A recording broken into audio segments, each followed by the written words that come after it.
E o futebol mundial mudou, a geopolítica do futebol mudou e principalmente tudo foi modificado depois da Liga Árabe ter levado o Cristiano Ronaldo no final de 2022 e agora tratando aí de levar uma legião de jogadores para o mundo árabe. A governança da Arábia Saudita, dos sheiks milionários do petróleo, resolveu fazer um aporte aí em 4 times, 4 gigantes do futebol, de uma forma muito forte, né? E trouxe aí para o futebol árabe a possibilidade de ter jogadores a nível mundial dos melhores. Por exemplo, né, Benzema, o atual balão de ouro, né, bola de ouro da revista France Football. Cristiano Ronaldo já foi eleito 5 vezes o melhor do mundo e outros jogadores que chegaram aí. E a gente vai, sem dúvida nenhuma, ver que essa mudança na geopolítica do futebol está trazendo aí os olhos do mundo para lá. Primeiro quem começou com isso, como eu falei, foi o Al Nassr, né? O Al Nassr, ele trouxe aí o Cristiano Ronaldo na janela passada e agora reforçou mais com o Alex Telles, que jogava no Manchester United com o Cristiano Ronaldo, agora lateral. O Sadio Mané, que já foi jogador do Liverpool, jogou no Bayern de Munique e fez aquele trio ali com o Firmino e com o Mohamed Salah, no Liverpool. Brozovic, grande jogador, e o Talisca, né, que está ali no time do Al Nassr, são alguns dos destaques do Al Nassr, que perdeu a temporada passada da Liga Árabe, mas já ganhou alguns torneios nesse momento desse ano, né? É o Al Nassr do técnico Luiz Castro, que já foi técnico do Botafogo e deixou ali o Botafogo com o Bruno Lage para a sequência da competição. E o Cristiano Ronaldo vem jogando muito nessa temporada, né? No nível da competição, ele está se destacando bastante. Outro clube que investiu muito nessa janela foi o Ittihad Club, com o nome do Karim Benzema como o nome mais forte dessa janela. E tem um goleiro Marcelo Groen, que é brasileiro, né, jogando lá. E um Fabinho, que jogou Liverpool, muito jogador excelente. O Romarinho já estava, né, só para deixar claro. E tem um Kanté, N'Golo Kanté, um volante francês que é um dos melhores do mundo, né? N'Golo Kanté, e que se destaca com certeza no futebol mundial, ainda tem muito que render na França, e aí vem na busca pelo título, né? E o título que ficou na temporada passada com esse time do Ittihad Club, né, do Benzema, só que o Benzema não estava, chegou agora. E tem outros times aí que vão se reforçando, né? O Al Ahly Saudi tem uma legião de craques, né? Por exemplo, o Mendy, um dos melhores goleiros do mundo, tá jogando lá. Um dos melhores goleiros do mundo tá na Liga Árabe. O Firmino, que estreou logo na primeira rodada da Liga, fazendo um hat-trick. Mahrez, egípcio, que estava até um dia desse na Liga britânica de futebol, na Premier League. Saint-Maximin e Ibanez, que é um zagueiro brasileiro, né? Joga demais e tá lá no futebol. E a outra equipe, que dessa vez talvez brigue pelo título, e com certeza vai brigar, é o Al Hilal, do técnico Jorge Jesus, que trouxe nada mais, nada menos, fechou essa semana com Neymar, o menino Ney, que tem um dos contratos mais horas do futebol mundial, vai ganhar muita grana lá, que tem o Rubem Neves, que destacou na Europa, o Malcom, que na estreia já fez 3 também, 3 gols, o Michael, brasileiro, que fez também gol recentemente, Koulibaly, são nomes de destaque a nível mundial. Lembrando que o Al Nassr, na primeira rodada, ele perdeu para uma equipe do Steven Gerrard, que foi até um gol do time do Steve, que foi um tal de Dembélé, né? Então um time tem esses 4 times que eu falei, mas tem alguns times correndo por fora.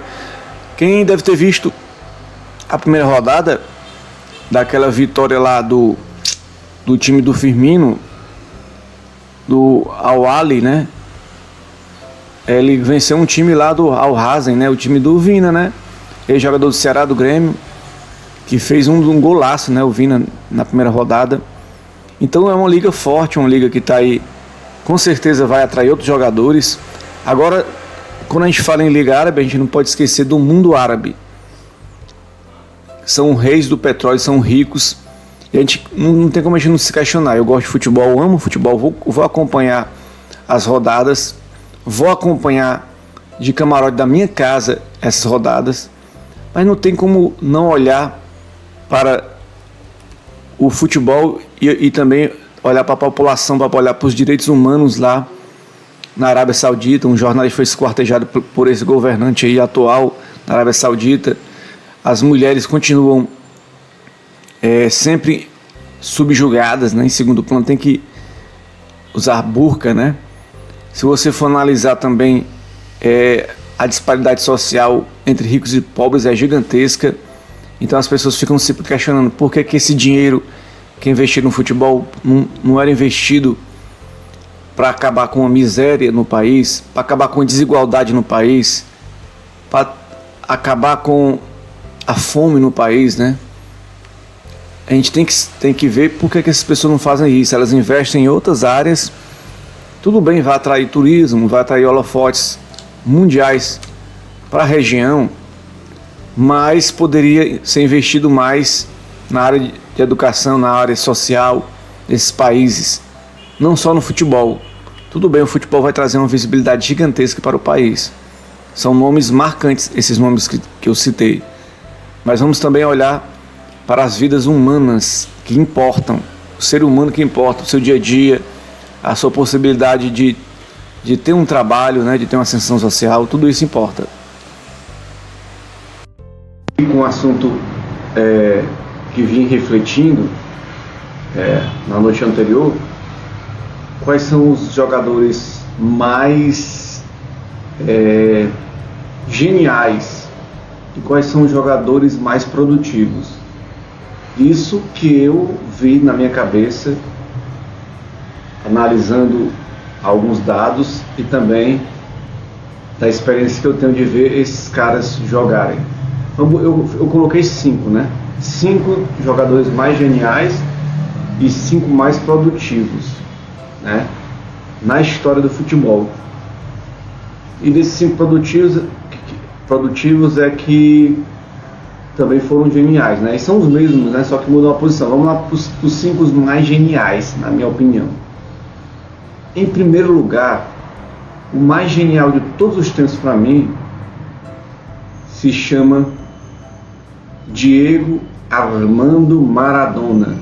Podem falar o que quiser dele fora de campo, mas foi um cara genial, com uma carreira espetacular, começando ali pelo Argentinos Júniores, depois Boca Juniors, depois Barcelona, Nápoles, Sevilha, voltou para o Boca Juniors, né, seleção da Argentina. Foi o cara que revolucionou o futebol em Nápoles, uma cidade ali da região sul da Itália, e resgatou o amor do futebol por essa região, o amor da pátria, porque essa região aí da Itália era como se fosse a região nordeste da Itália, sempre sofrendo preconceito das outras regiões do país, e o futebol trouxe ele essa alma, né? Teve até aquele famoso jogo entre Argentina e Itália na semifinal da Copa do Mundo, que foi em Nápoles, e dividiu os torcedores, né? Uns torceram pela Argentina, outros torceram pela Itália. Foi a Itália, inclusive tem aquela frase do Maradona, né? Vocês passam 364 dias do ano sendo rejeitados pela região da Itália, né?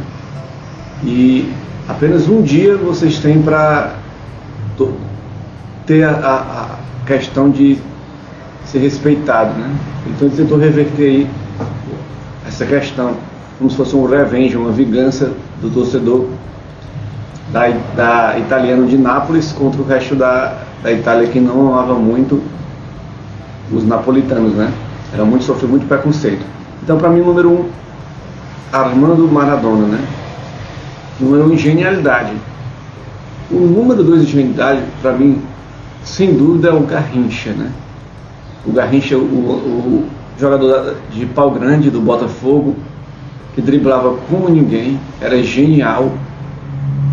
Um cara que teve simplesmente um bicampeonato mundial de futebol, 2 conquistas, né? Teve ali como bicampeão, uma carreira espetacular.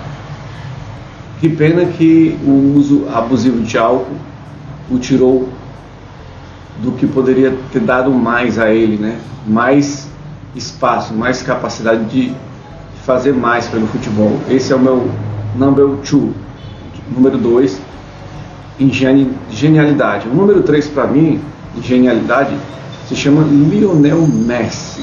Lionel Messi fica para mim na terceiro lugar em genialidade.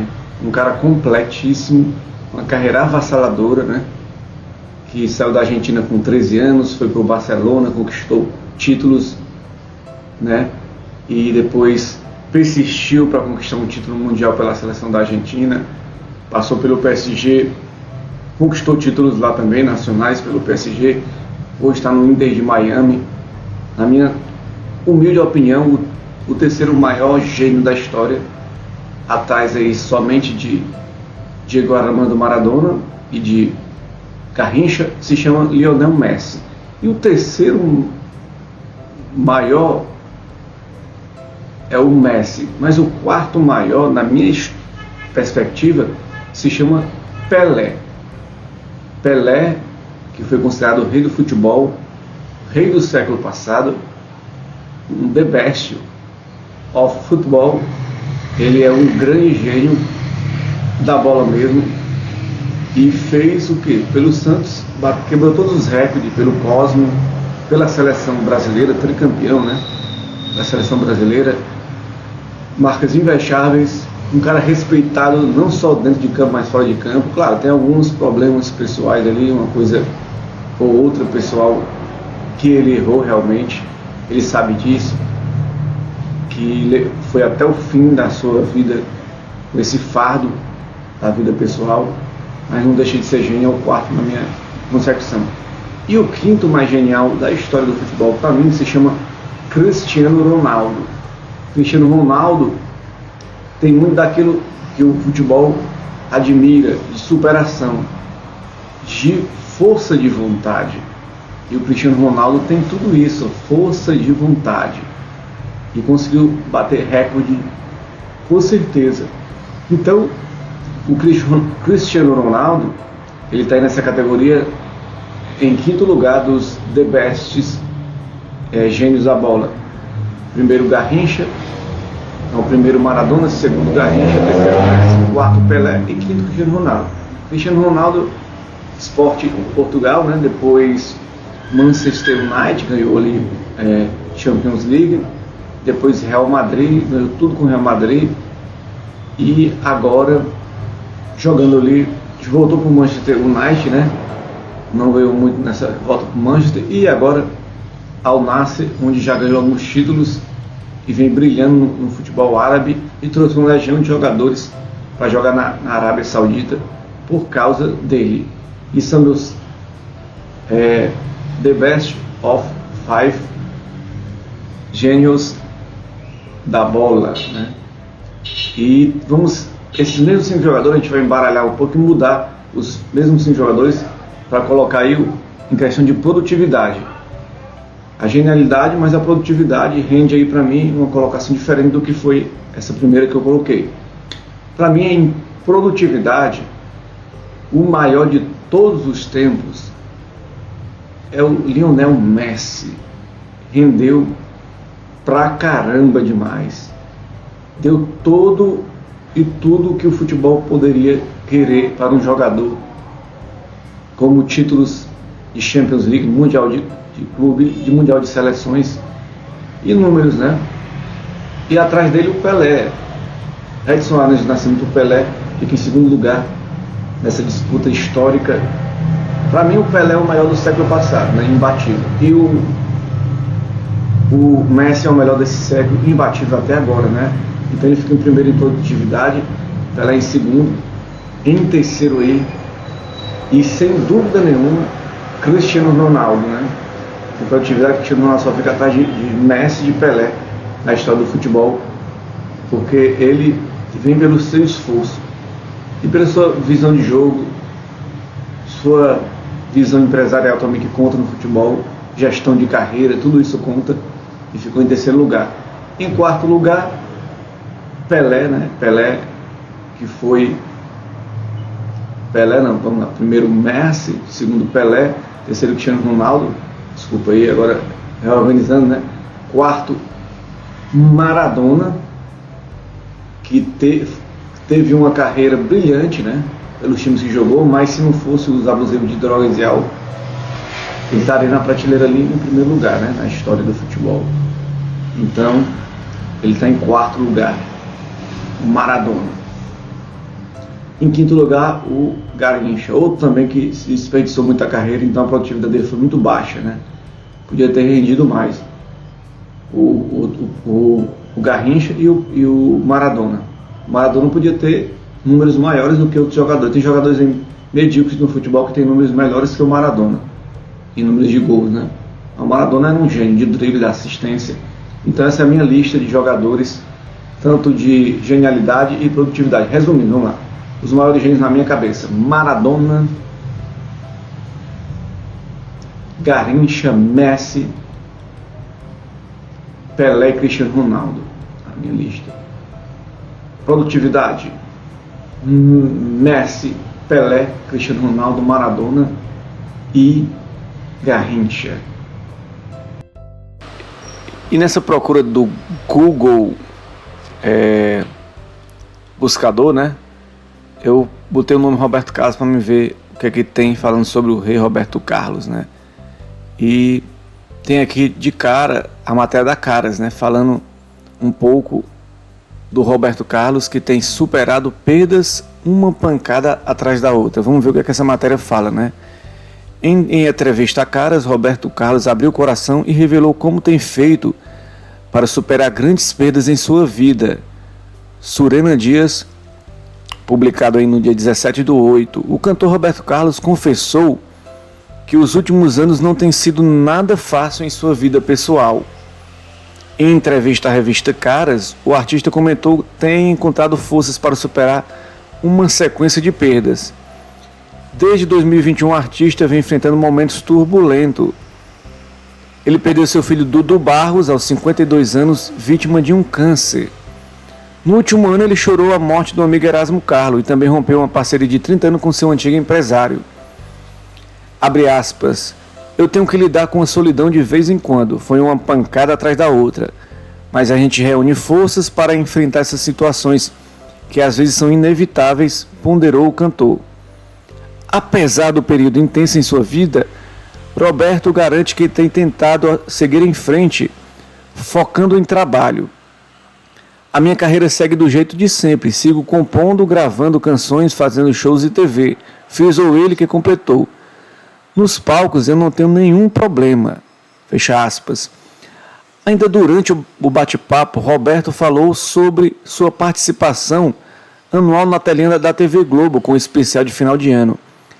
A gravação tem sido planejada para acontecer entre o final de outubro e o começo de novembro. Vale destacar que o próximo ano o artista completará 50 anos realizando o especial de fim de ano.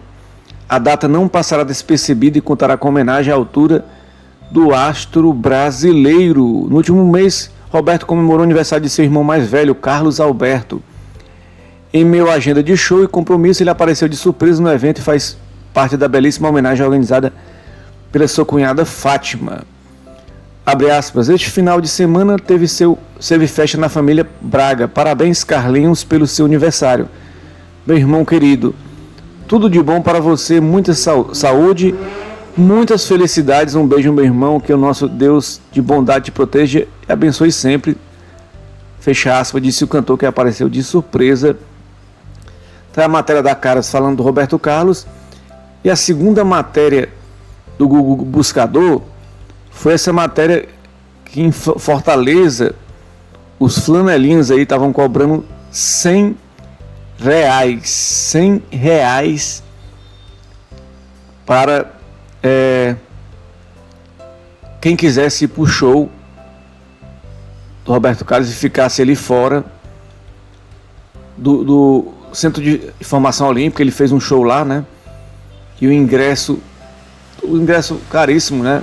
Para ver o Roberto Carlos, e teve que passar as pessoas por essa situação constrangedora do lado de fora, pagar R$100 no estacionamento, que é um estacionamento público, né? E o Roberto Carlos segue fazendo show, fez show no Teatro Amazonas, fez um concerto, emocionou o público. Tem aqui uma matéria do Megas Fãs, tem coleções repetidas de todos os CDs e batizou os filhos de Roberto e Erasmo Carlos. Roberto Carlos faz show em Guarulhos em agosto, sabe como comprar ingresso. Falam também desse show aí do Teatro Amazonas, né? Emoções e outras coisas, né? Por exemplo, tem uma matéria aqui falando: bilionário Roberto Carlos, conhecido como Rei Roberto Carlos, soma centenas de fãs por onde anda, passa graças à sua trajetória. Sendo um dos precursores do rock brasileiro, ele estourou na música nos anos 60 e 60, conquistando fãs cada vez mais. Mas Roberto Carlos não faz sua fortuna apenas com shows e suas geniais músicas, mas também com seus empreendimentos e investimentos. Roberto Carlos é sócio de uma grande e gigantesca incorporadora e lançou o negócio em 2011 e atualmente conta com empreendimentos em São Paulo, Goiás e Sergipe. O mais luxuoso em região nobre da capital paulista, existem unidades que chegam a ser vendidas por 6,8 milhões. O primeiro e mais caro negócio de Roberto Carlos foi o Horizonte JK, que fica no bairro Itaí Bibi, na zona oeste de São Paulo.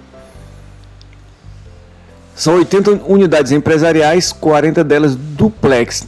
As privativas variam de 54 a 269 metros quadrados.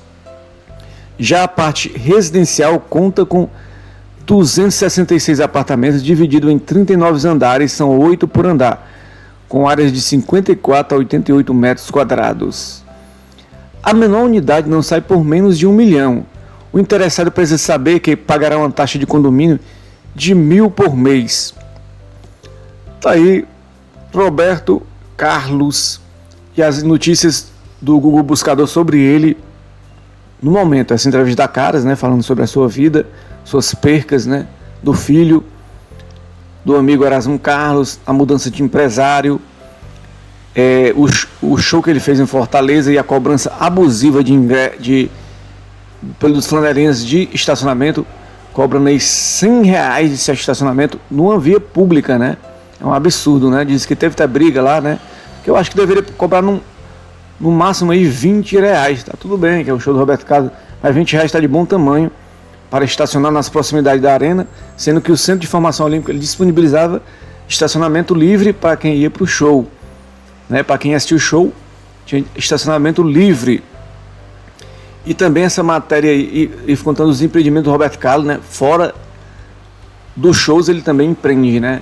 E compõe e continua fazendo seu trabalho. Eu acho que ele é um dos artistas como outros mundiais que se blindaram, como Paul McCartney, como Michael Jackson, como Elvis Presley, se blindaram um pouco do dia a dia das pessoas comuns e abraçaram aí a ideia de isolamento, de viver só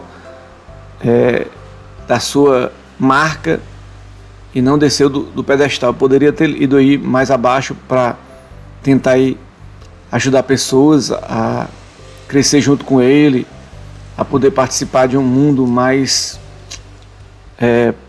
participativo, né? Eu acho que ele tem um legado que ele poderia ter usado melhor nessa sua última parte da vida. Eu coloquei no Google Buscador a palavra United States, né? Estados Unidos, né? E saiu assim, ó, a primeira matéria aqui, o título diz: taxas de títulos do Tesouro dos Estados Unidos disparam para maior nível desde 2011 e puxam juros em outros. Isso é a matéria do Infomoney, né? Não abri a matéria, mas tinha aqui, carta capital. Estados Unidos anunciam sanções contra empresas vinculadas a acordos entre Rússia e Coreia do Norte. Os Estados Unidos sempre querem ser o xerifão do mundo ainda, né? Por que o dipirona é vendida no Brasil, mas proibida nos Estados Unidos e em parte da Europa? Isso aqui interessa, né? 3 pessoas morrem após infecção por bactéria carnívora rara nos Estados Unidos. Meu Deus do céu. Brasileiro condenado por chacina no Ceará é preso nos Estados Unidos. Homem usava meteorito como peso de porta nos Estados Unidos. Ex-mulher de Valdemar Costa Neto denuncia imóveis secretos de Bolsonaro nos Estados Unidos. Olha aí, cara. Oficial brasileiro conclui missão no Comando de Operações Especiais dos Estados Unidos. Você bota Estados Unidos, tem muita matéria dos Estados Unidos, né? Os Estados Unidos pedem ao Irã que pare de vender drones para a Rússia. Engraçado, os Estados Unidos vendem armas para as guerrilhas na África, né? E fica falando isso, né? Money Times, a locomotiva que afeta o CLS agrícola, enquanto o clima nos Estados Unidos pauta o mercado. Como chegar aos Estados Unidos? Tem lá, ó, Miami. Os Estados Unidos são como um país com 50 estados que cobrem uma vasta faixa da América do Norte, com Alasca ao noroeste, o Havaí ao Oceano Pacífico. Estendendo a presença do país, as principais cidades da costa atlântica são Nova York, um centro financeiro e cultural global, e a capital Washington DC. Chicago, uma metrópole no centro-oeste, é conhecida por sua importante arquitetura, enquanto Los Angeles, na costa oeste, é a famosa pelas produções cinematográficas de Hollywood. E eu posso falar aqui, ó, tudo sobre os Estados Unidos no G1. Aí a gente bota aqui: pela primeira vez, jogadores ganham acompanhando os filhos na Copa do Mundo. Polícia Federal apreende 4 celulares de Frederico Walsef, advogado de Jair Bolsonaro, nos Estados Unidos, né? Polícia investiga ameaças contra júri que aprovou a acusação formal de Trump. Aí, tudo nos Estados Unidos, cara, a gente vai analisando, né? Por exemplo, o dólar fecha em queda após o Banco Central dos Estados Unidos indicar que esse ciclo de altas nos juros pode continuar. A moeda americana recuou e vendida a 4,98. Uma matéria aqui pelo Havaí: turistas estão nadando nas mesmas águas em que nosso povo morreu há 3 dias. Depois que incêndios florestais devastaram partes da ilha havaiana do Maui, um dos destinos turísticos mais populares dos Estados Unidos, as autoridades alertaram os visitantes para ficarem longe, mas milhares permanecem e outros continuam a voar, irritando os moradores após tragédia. Qual é o preço do racismo? A proposta da Califórnia de indenizar cada descendente de escravizados com 1,2 milhão. Um relatório apresenta 115 recomendações para lidar com as desigualdades entre os californianos negros, mas a proposta ainda precisa ser aprovada por parlamentares. Promotor responsável pela mais recente acusação formal a Donald Trump quer que ele seja julgado em março de 2024. É muita informação nos Estados Unidos, né? Autoridades do FED continuam vendo risco de alta inflação e não descartam novas altas de juro, mostra a ata. A mulher que ganhou indenização de 6 bilhões de ex-namorado por vingança de pornô, né? Lula e Biden conversam por telefone sobre preservação ambiental e iniciativa de trabalho decente. Os Estados Unidos, o que eu tenho falado dos Estados Unidos? Música maravilhosa, né? Grandes músicos, cinema espetacular. É um país multirracial, multimiscigenado, né? Tem muitas culturas dentro do próprio Estados Unidos, mas também é um país altamente racista ali, somente no norte. Eu estava vendo um documentário da Billie Holiday, né, mostrando a perseguição do FBI, do Edgar Hoover, contra essa cantora, não só pela sua vida particular, abuso de drogas, mas também porque ela cantava aquela música Strange Fruit, que mostrava os negros sendo enforcados, sendo queimados, sendo espancados, e coisas que são revoltantes, né? Nos Estados Unidos tem o seu lado bom, tem o seu lado importante, os Estados Unidos, mas tem esse lado também triste, né? É um país que persegue um pouco o que realmente a gente vê como democracia americana, não é para todos, né? Mas é um país ainda que tem muita qualidade de vida para se morar, e muita gente procura lá para viver, né?